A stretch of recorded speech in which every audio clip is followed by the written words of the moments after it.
একজন অসাধারণ মাপের শ্রমিক নেতা, সংগ্রামী নেতা। তিনি যেভাবে আমাদেরকে প্রতিবার প্রতিটি অনুষ্ঠানে, প্রতিটি শ্রমিক দলের অনুষ্ঠানগুলো, আয়োজনগুলো তিনি শুধু উপস্থিত হন না, তিনি পেছন থেকে সামনে থেকে নেতৃত্ব দেন। সে মানুষটি আজও আমাদের পাশে আছেন, পাট শ্রমিক দলের পাশে আছেন এবং আমাদেরকে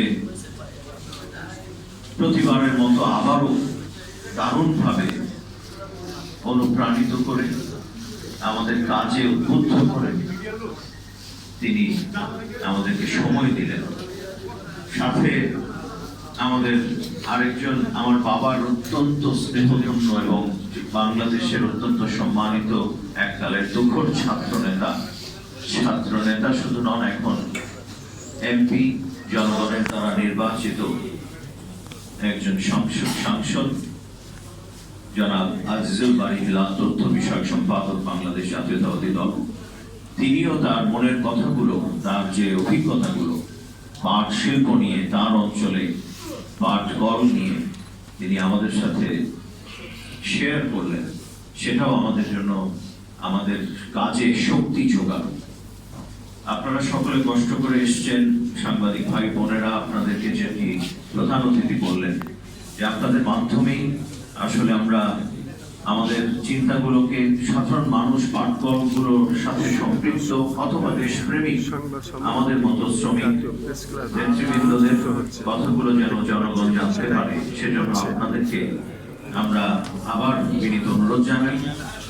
আপনারা আপনাদের কাজটি যদি সেভাবে করেন তাহলে জনগণ জানতে পারবে যে এই গণজোয়ার, এই গণ আন্দোলন যেটি আমরা সৃষ্টি করবার চেষ্টা করছি, পাট শিল্পকে পুনর্জাগৃত করবার চেষ্টা করছি, এবং এটি কিন্তু মাননীয় প্রধানমন্ত্রী জনাব তারেক রহমানেরও চিন্তা। আমি আপনাদেরকে এটা নির্দ্বিধায় বলতে পারি, আমার তার সাথে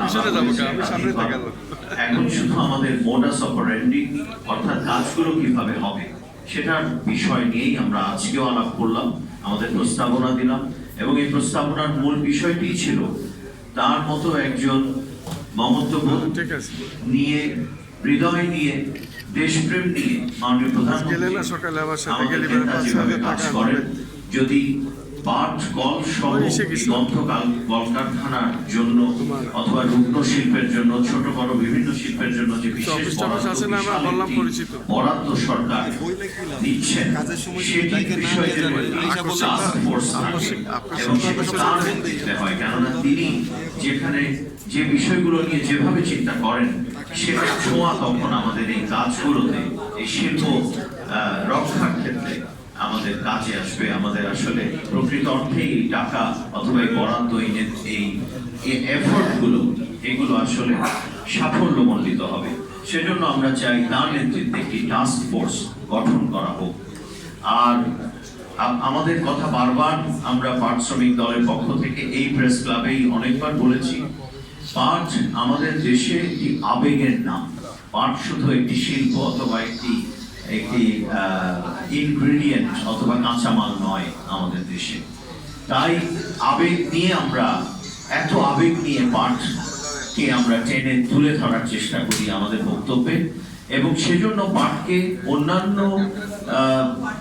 অন্যান্য যে প্রোডাক্টস আছে অথবা অন্যান্য যে বাংলাদেশে আমাদের প্রডিউস গুলো আছে, সেগুলোর চেয়ে পাটকে একটু আলাদাভাবে দেখতে হবে। সোনালী আঁশ, ছোটবেলা থেকে আমরা সকলে বইয়ে পড়তে বড় হয়েছি, সেই সোনালী আঁশের